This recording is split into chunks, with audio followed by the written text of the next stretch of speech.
X-rays can tell us when artists change their minds and alter a painting. It became clear that Titian had had problems with the figure of Ariadne. So this is the composite of the plates. That's right. It's a photograph of all the X-ray plates printed out, and it shows you how he laid out his composition. It's quite blurred and kind of, yeah, indistinct in the figure of Ariadne. Swirly, isn't it? Very different than Bacchus, where you can see the sky stopping and starting quite precisely around the contours of the figure. It doesn't really help you that much for your copy, I'm afraid, because he clearly had to do some rethinking in that area. Yeah, except he seemed sure about the feet. She looks as though she's dancing a bit. Well, it's a very complex pose, yeah, it is. It's not an easy one to pull off. He still allowed himself to change things as he saw fit. In other words, he wasn't very rigid. He wasn't completely rigid anyway. Which is great. That's very human, It's certainly very typical of him. The next task was to plan the painting. But how did Titian do it? In the 16th century, there were rival schools of art. The Florentines devoted their main creative effort to developing their ideas through drawing, which they saw as a more intellectual activity than the obsession with colouring displayed by Venetian painters. Titian thought more with his brush and changed his mind often. So did he sketch out his compositions to begin with? There are surviving sketches showing he did plan some paintings on paper, so we deduce that to pull off a complex composition like Bacchus and Ariadne, it's likely he would have had to start with preparatory drawings. I've done several sketches trying to work out that very strange pose. Yeah. And I've drawn the figure naked and I've drawn her draped. It makes sense, doesn't it? I mean, you understand what's underneath the body and then the clothes go on top. Working from her preparatory studies, Philippa began copying the drawing onto canvas with charcoal. This is something I would never do. I slap the paint straight on. What is that leg doing? It's very strange, isn't it? Some artists would square up at this stage, applying a grid to the drawing so that it could be enlarged onto canvas, but Titian generally had a much freer approach. Infrared examination of some works show underpainting which is very sketchy. Outlines are loose marks which often don't correspond with the final image. Michelangelo criticized Titian for his lack of draftsmanship, and his biographer Vasari said if he'd added the art of drawing to his mastery of colors, he would have been an even greater artist.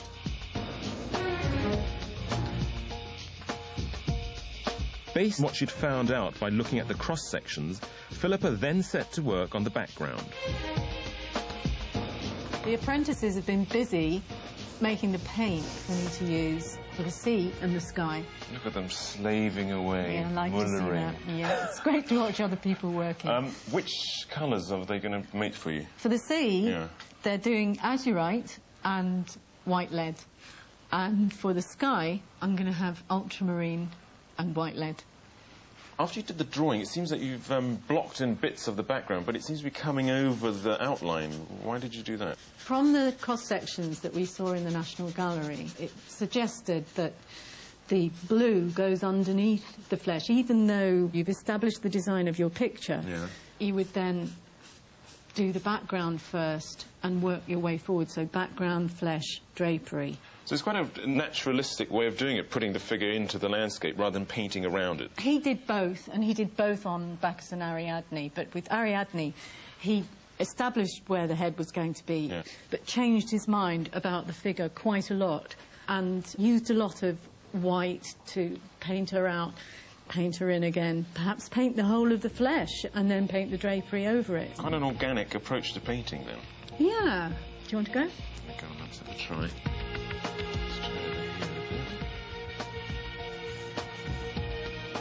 I'm trying desperately to make it light again now. Yeah, you want a bit more white in there. Far be it from me to tell you how to paint. No, I don't really know this painting that well. Was it quite light down there? Yeah, light on the horizon.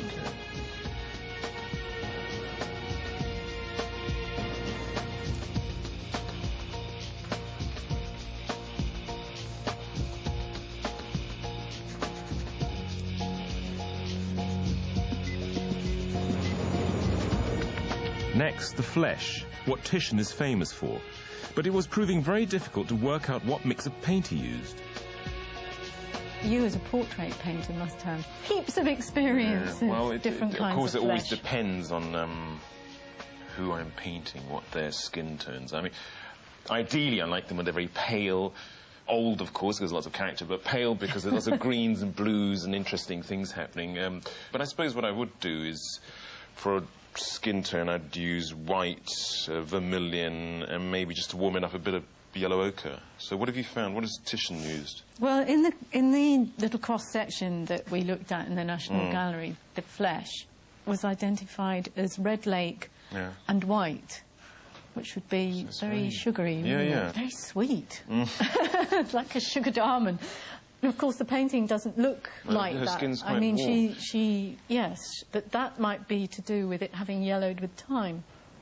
Cross-sections of other paintings suggest that he would use the kind of mixture I suppose you might use yourself. I mean, sort of white, vermilion, bit of ochre, and a little bit of black. He also used blue and red glazes in the shadows.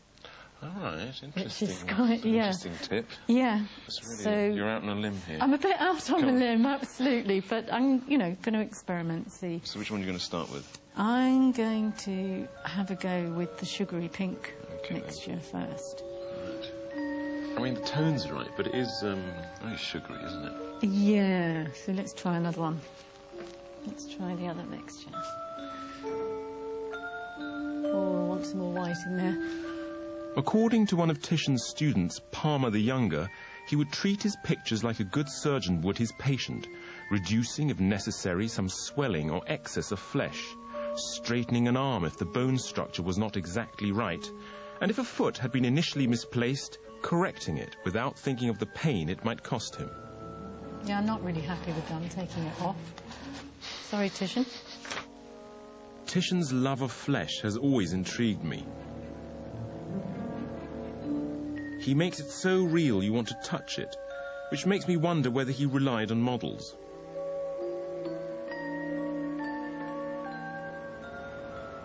I decided to travel to Florence to see Titian's depiction of a particular woman that shocked people for centuries. In 1880, American author Mark Twain wrote, "Upon entering the Uffizi, you proceed to that most visited little gallery in the world, the Tribune. And there, against the wall, you may look upon the foulest, the vilest, the obscenest picture the world possesses, Titian's Venus. It isn't that she is naked and stretched out on a bed. No, it is the attitude of one of her arms and hand. If I ventured to describe that attitude, there would be a fine howl. But there the Venus lies for anybody to gloat over. I saw aged, infirm men hang upon her charms with pathetic interest.